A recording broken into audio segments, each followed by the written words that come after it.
It's good evening to Philippa White. Welcome to Yellow Shelf. Thanks, Joe. It's such a pleasure to be here. Good evening and good morning to you. Yeah, and you're coming from Brazil. Whereabouts in Brazil are we finding you? Well, I am just below the equator, so Southern Hemisphere. Grew up in Winnipeg, Manitoba, Canada. So, as you can imagine, I grew up seeing the Big Dipper. We do not have the Big Dipper here. So, Yeah. Southern Hemisphere, tropical, no snow, gets dark at the same time pretty much every single day. So, yes, Yeah. just on the coast. So, I'm on the sea, which is amazing. Olinda, Brazil, which is where I am. Awesome. Awesome. Well, congratulations. Your book, Return to Humility, I beg your pardon, came out earlier this year. Show us your book. Return, Tell us all, yeah, tell us, Return on Humanity. yeah, tell us all about it. Yeah. Well, Return on Humanity, leadership lessons from all corners of the world.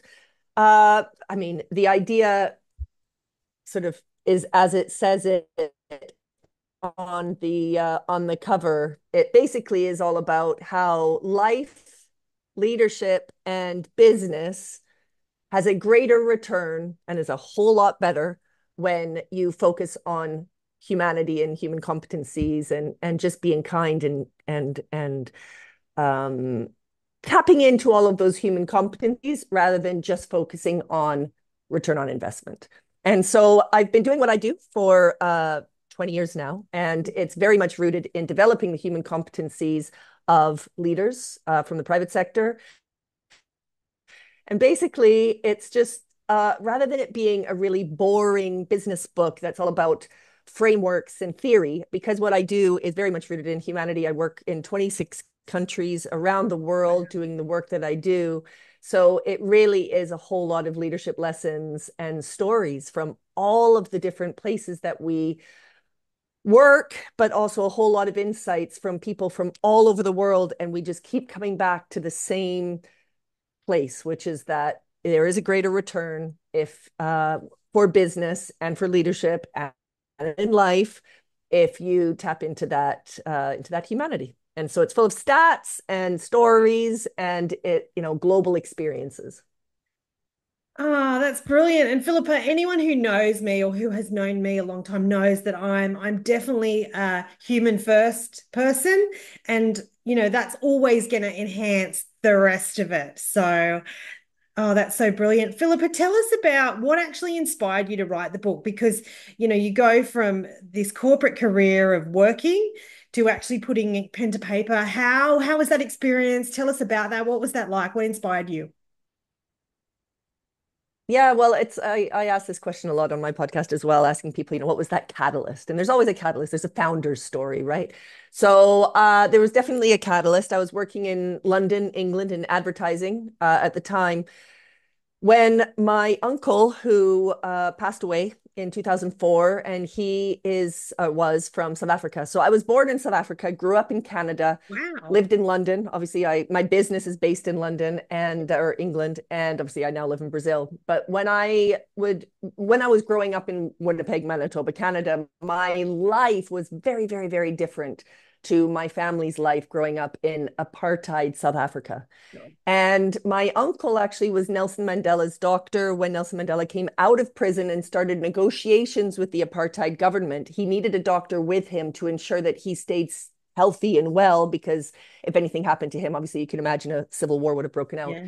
And it was the stories that I would hear from my uncle in this basically struggle against this regime of apartheid and understanding him. He was always so inspirational to me. But when I went to his celebration of life in 2004, it was that moment that was a turning point for me, because my whole life growing up, he was always this really inspirational person, amazing stories. He had this purpose and he had this, real desire to fight against a broken system. And when I looked around the room at the sea of faces at this celebration of life, there were people from, there were ministers of the government, there were medical colleagues, there were, comrades from the struggle, and there were people, family members, friends, and there were people from the shanty towns.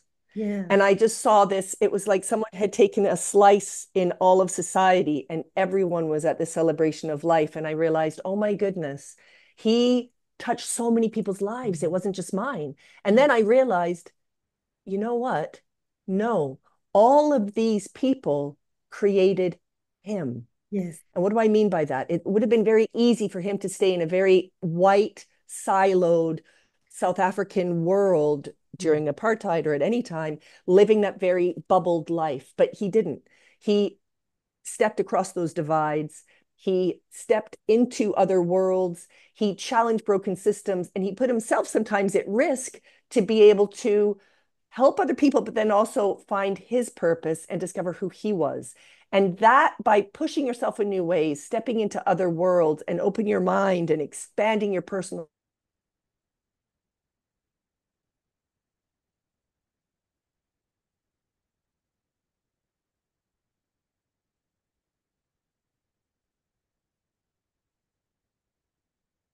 circle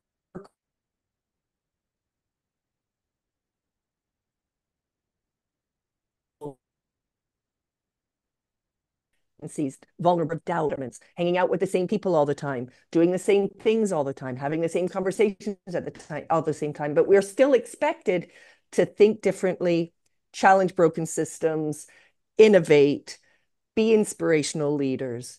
And so I realized, hold on a second, if we expect people to have these competencies, and if we need these competencies in business, because it's impossible to have human business culture without having into these human competencies. And so it was with that moment that I realized, oh my goodness, I need to do what I do. And so I, in various different ways, I push people to the edge of their mental maps and I gently nudge them off, forcing an evolution of change. And that's what I do with my leadership development program, which is Thai leadership. But Yes. this book basically is a culmination of all of these stories and experiences. And I do talk about Neil at the beginning of my, sorry, that's my dog now barking. I don't know if you can hear. Sorry. That's okay. We love that.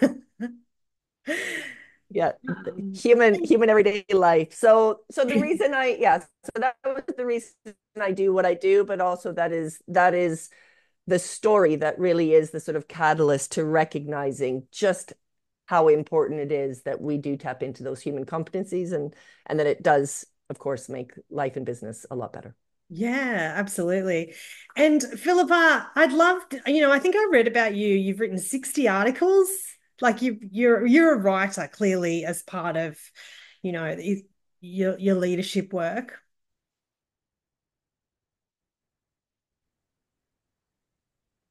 If your listeners want to join, sort of follow me or connect with me on LinkedIn, I love, I'm constantly posting and talking about my work and insights from my work. And yeah, I mean, the articles that I've written and published in a number of different magazines, I've just, leading up to writing my book, I was just publishing all the time in various different publications, and then that's actually what also then led me to writing my book because I realized I've got so much to say and I need to get it out there. And it really is. I think back to the sort of the return on humanity. Yeah. If we just to sort of plug a couple of stats and from my writing different publications, I've collected these stats over time. But I mean, disengaged employees, so employees who don't feel heard, who don't feel empowered, who don't feel Mm. connected and feel that connection and belonging to where they're working, costs US companies $550 billion a year.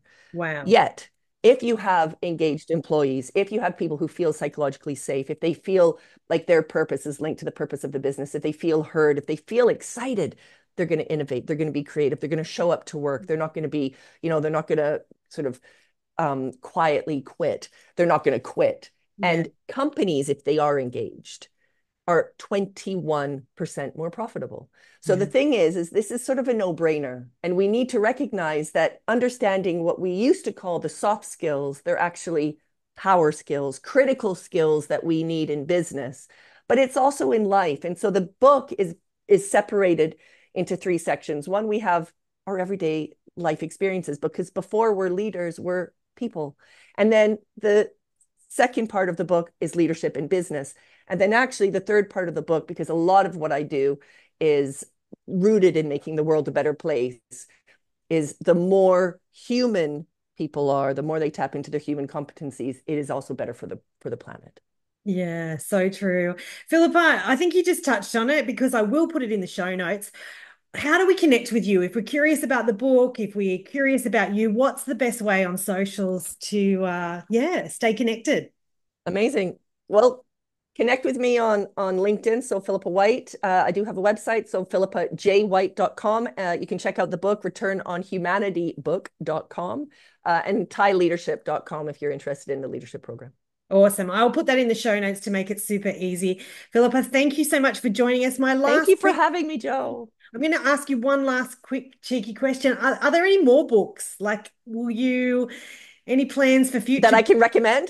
No, but That I'm going to be yeah, I writing. mean, but I just, would you write again? I guess I always wonder that. Would you write more books? Yeah, so it's really funny that you said that. And I posted about that about a month ago, actually. I had a Okay. conversation with someone and they did ask me, they said, "Oh my God, I've got this amazing idea for you." And when they started talking, I thought, God, that's really interesting. Not, I mean, I just launched it in April. It Yeah, won't be in the yeah. next couple of years, but there now that Yeah, there's a lot of momentum around this, and I will be I'm collecting data. So yes. fabulous. Well, look, for the time being, I think everyone needs to jump into this one. Congratulations, Philippa. And if you do write in the future, I would love Thank you to you. come back. I'd love you to come back. Thank you for thank you for having me. Take Wonderful. care. Have a wonderful evening for you in Brazil. And good start to your day. Ciao. Cheers, Philippa.